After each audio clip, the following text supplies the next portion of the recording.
Hi besties, welcome back to my channel. How you all doing and happy new year. I wish you all a prosperous new year. May all you ever lost in 2024 be recovered in 2025. Amen. Okay, let's glam up this beautiful model together. So first thing first, start by cleaning the face using Adventure micellar cleansing water with the aid of our cotton discs to make sure we remove every hidden dirt from the skin. So guys, how did you spend your Christmas break? I've not been feeling fine. I was rushed to the hospital on New Year morning, so I only got discharged on Friday, but I'm much better now. So I actually recorded this video before before December 25th. Yeah. So after cleaning her face thoroughly, I went in with my moisturizer to hydrate her skin. So I started with my Moist Estee moisturizer to make sure the face is well hydrated, especially around the under eye. Can you see, as I'm moisturizing her skin, I'm using my fan to air dry it immediately before going in with my next face prep product. So when I'm done with my Moist Extra moisturizer, I'm now going in with my second moisturizer, which is the Mushin Snails moisturizer. So I still apply it again on the skin. But before going in with my Snails moisturizer, I waited for a while for the Moist Essence to dry up, which I use my fan. Then I apply my Snails moisturizer. Can you see I'm just massaging with my hand? Then I'm using my fan again to just dry it up. Then for primer, I started with my Mismetic Aqua Grip primer. So I'm using my my foundation brush to just press in the primer all over her face except the under eye. And my fan is sitting directly in front of her to dry it up. The primer actually sticks, so after applying it, you have to wait for it to dry. If it doesn't dry up when blending your foundation, you have issue with that. There will be inconsistency in like blending and the texture.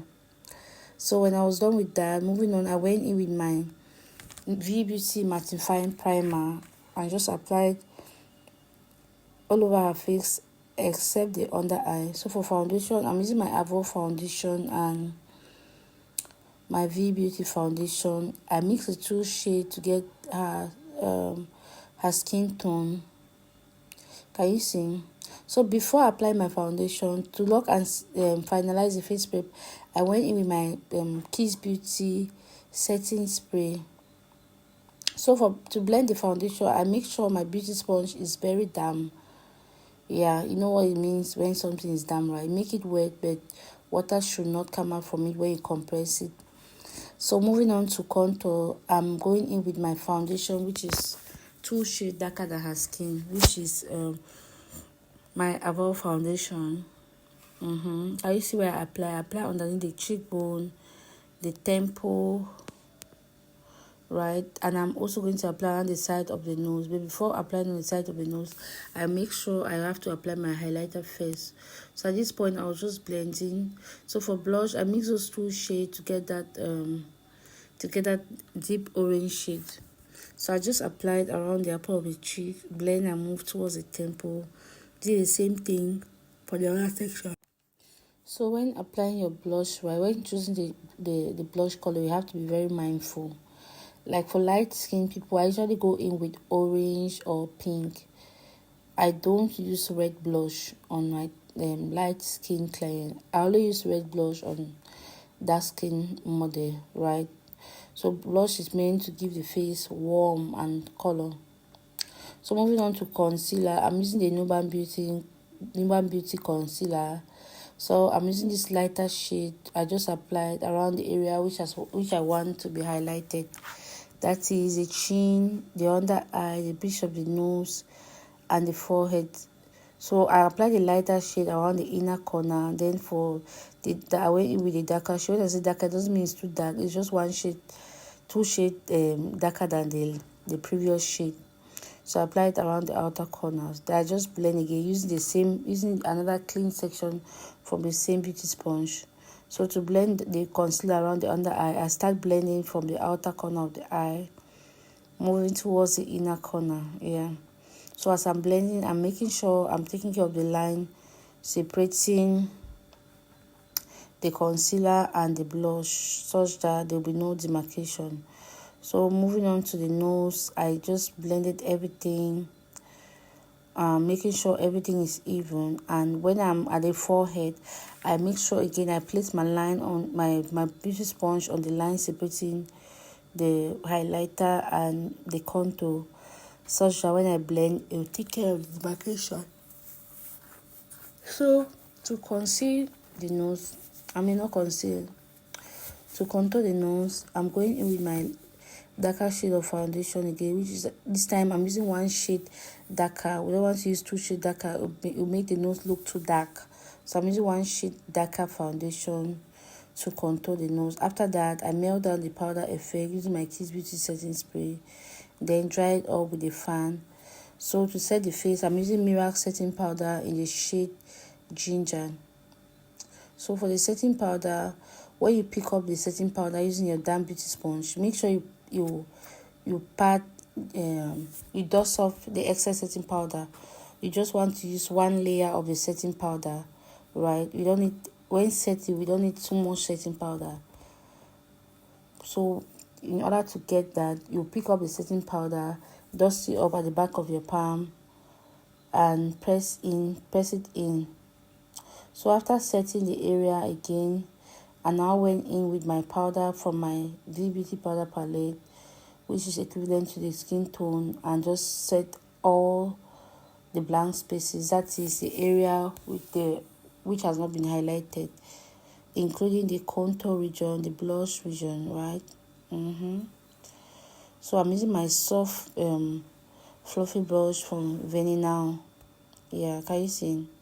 So for makeup, everything cream has to go dry. So after doing that, I'm going in now with my contour again. Remember, when we're setting, we cover the contour region, so we have to emphasize so that the contour will be revealing. So I'm going in with my contour, the dark powder, which is like exactly the same shade I use for cream. It is 2 shades darker. I'm using it to contour the bridge of the nose, underneath the cheekbone and the temple, right? So for the bridge of the nose, I'm using that shade, and I'm using my small fluffy angle brush to do so. Can you see? Yeah. So after contouring the nose, I'm going to go in with my big fluffy brush to just blend in everything, making sure everything is even. Then when I'm done blending, I just set and melt down the powder effect again using my Kiss Beauty setting spray, dry it up using my fan. Yeah. So to bake the face now, that's when you can use 2 layers of the setting powder. I'm using the same setting powder which I use in setting her face. That's the Miracle setting powder in the shade Ginger. So I just leave generous quantity of setting powder around the other under eye, like I always explain, so that the eyeshadow fallout can be easily taken up. Since we do eyeshadow only at the end of makeup, the eyeshadow fallout can be easily taken off, and moisture around the under eye can be easily absorbed. Yeah, so moving on to brows, I started off by laying down the hair using my brows gel from Nikki Signature. Then I went in with this tip concealer. I couldn't get the lighter shade, so I'm just going. I like concealer because it just dries up and make my eyeshadow not to break and it lasts longer. So I apply my concealer, blend and blend and blend using my small fluffy brush. Yeah, so when I was done blending for one section, I just go in with the other section, blend and blend. So when you're doing your eyeshadow, your eyes, always ask your client to close the eyes. It should not be open. Always stare them, like at this point your eyes should be left closed till I ask you to open, because the point of opening and closing when blend the eyeshadow base causes it to break and to like crease, right? So for eyeshadow, I'm using that shade from, I started with that, the lighter shade from my Blossom Makeup eyeshadow palette. So after going in, I went in with the darker shade, which I just blend from the outer corner moving towards the inner corner of the eye. So I just wanted a simple eyeshadow look, so I'm going to go in with this pigment from the same eyeshadow palette, right? I'll just try to form something like a crease using my angle brush. Yeah, I'm using the eyeshadow to form something like a crease, right? Can you see? Yeah, that's what I'm saying.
So to lock and seal the makeup, I'm going in with my So Pro Seal It spray to just like finalize everything. So guys, this is a finished look. What do you think about the look? Thank you all so super much for watching, and please don't forget to like, comment, subscribe and share. Tell me what you think at the comment section below. What do you think about the look? Thank you all. Bye guys. See you all.